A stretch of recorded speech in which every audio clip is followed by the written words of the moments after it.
I-share ko lang po sa inyo mga boss amo. Ito ang ating motor na Suzuki GSX-SS 150. Nagpalit tayo ng lining.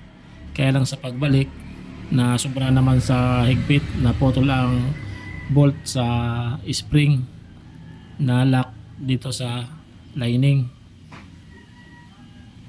Andyan pa sa loob yung karugtong.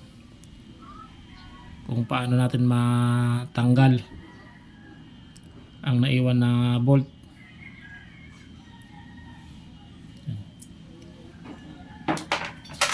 Bali, kailangan natin to tanggalin na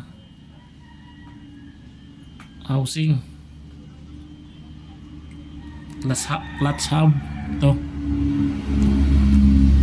Mayroon na yan dyan lock.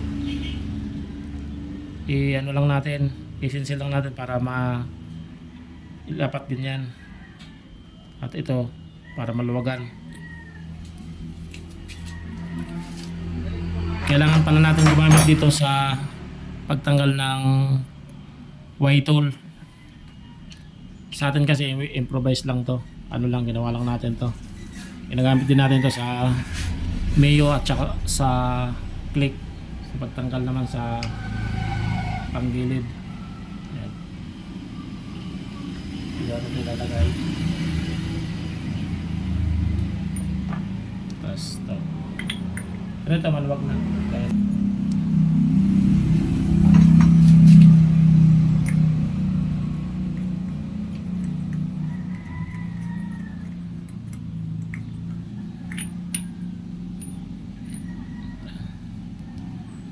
Pagbalik kailangan din may sakto natin sa ayan yung patalandaan na yan.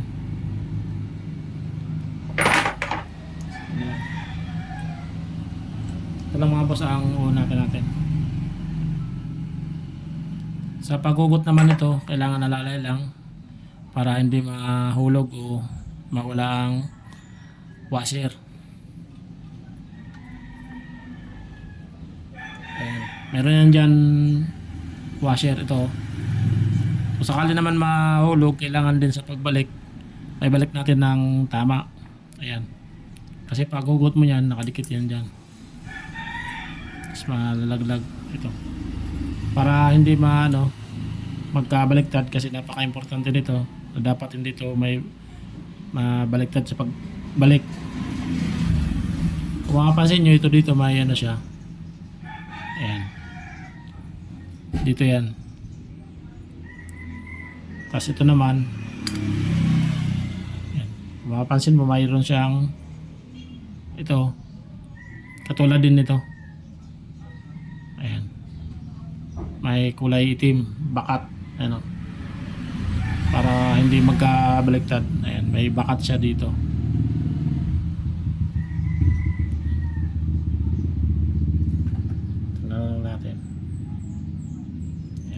Para hindi magkaroon ng problema pagbalik. Tanda natin yan. Pangan yan. Kasi pag ganito paglagay, hindi siya lapat. Ayun o, hindi siya lapat. Dapat pa ganyan. Para matanggal, gagamit tayo dito ng torque screw. Yung para sa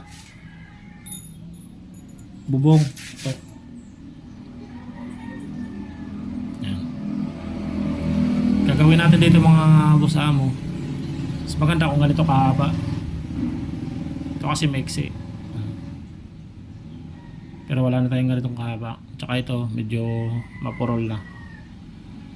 Ito na lang gagamitin natin. Kailangan natin dito grinder. Natin, bawasan natin ito. Para maiwasan din magasgas yung thread. Ito. Kailangan maingat lang para hindi magasgas. Bali, gagawin natin, itutulak ito. Ganyan.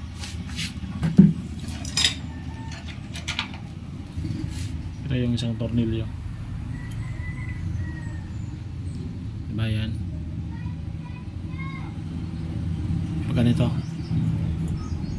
Pag ganito yung lock,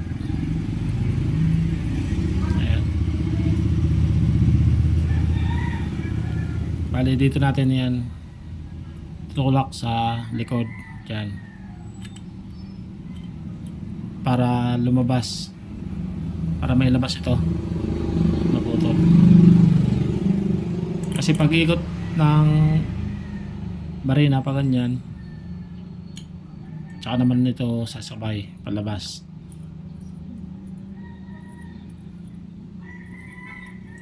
Ayan.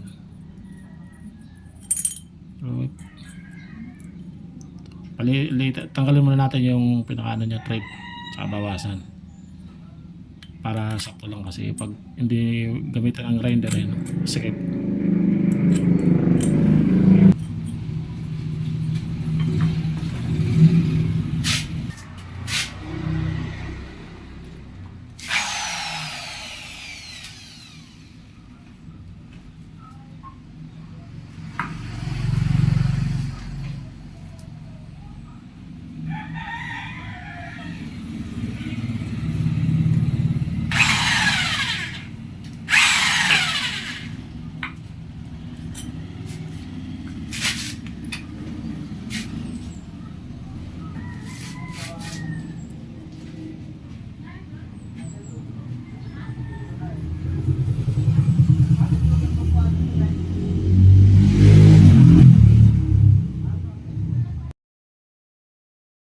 Na mga boss amo, natanggalan natin yung naputol na tornilyo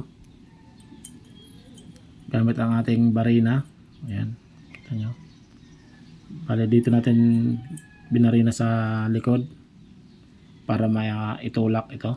Ayan o. Ayan. Hindi naman nasira yung ano, thread. Ayan.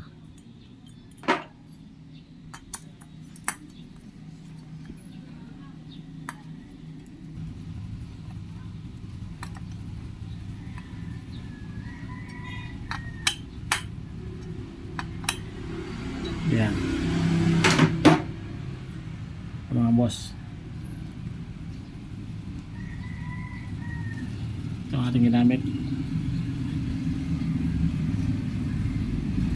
Ayan. Para may tulak.